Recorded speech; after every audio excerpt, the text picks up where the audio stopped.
अस्सलाम वालेकुम दोस्तों। आज की इस इंटरेस्टिंग वीडियो का टॉपिक है टी डे, जो कि जिसमें शामिल है लिवोसिटैरिजीन।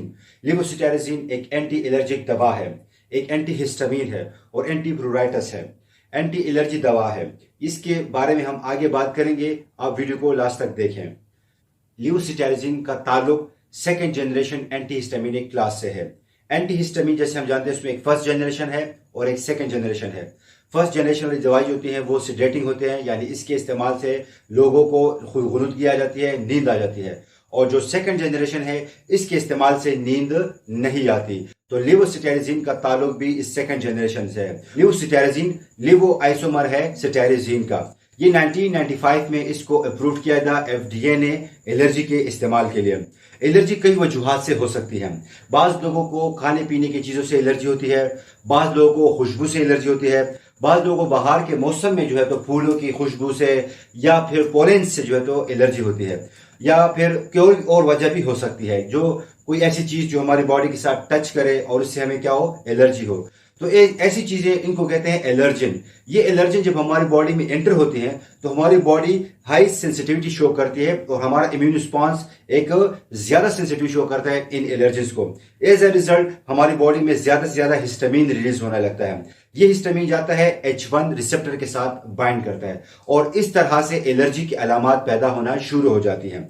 जैसे कुछ लोगों को एलर्जी हो खुशबू से तो उनको जुकाम हो जाता है, कुछ लोगों की आंखें बहने लगती हैं, कुछ लोगों जो है तो यूर्टिकेरिया यानी चपाकी या स्किन पर रैशेस वगैरह निकल आते हैं। तो मुख्तलिफ वजूहात हो सकती हैं एलर्जी की।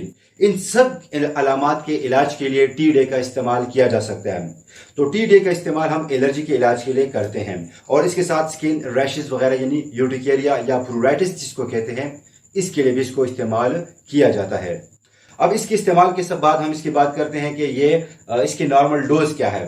तो जो एडल्ट्स हैं या फिर 12 साल से के बच्चे जो हैं, इनमें जो है तो इसकी नॉर्मल डोज 5 मिलीग्राम एक टेबलेट दिन में एक मरतबा है। और अगर सिरप फॉर्म में लेना है तो फिर 2 चाय के चम्मच दिन में एक दफा।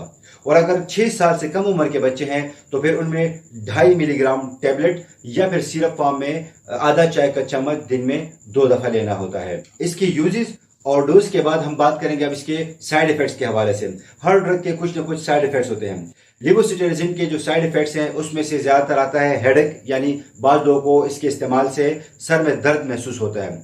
बाद लोगों को इसके इस्तेमाल से जो है तो ड्राई माउथ का मसला आता है, यानी मुंह ज्यादा खुश्क होने लगता है। बाद लोगों को जो है तो एब्डोमिनल डिस्टर्बेंस होने लगती है, यानी पेट में थोड़ी बहुत गड़बड़ फील होना शुरू हो जाती है। और बाद लोगों को एस्थेनिया हो सकता है। इसकी जो साइड इफेक्ट्स हैं जैसे कम है, इसी तरह इसकी जो ड्रग ड्रग इंटरेक्शन है वो भी कम है।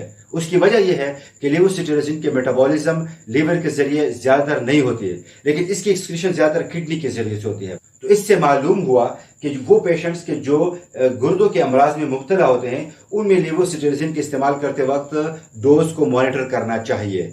ठीक, अच्छा, इसका इस्तेमाल प्रेगनेंसी में जो है वो सेफ समझा जाता है, लेकिन इस पर फिर भी जो है तो ज्यादा डिटेल स्टडी मौजूद नहीं है। तो इसको इस्तेमाल करने से पहले डॉक्टर से मशवरा करना बहुत ज्यादा जरूरी है।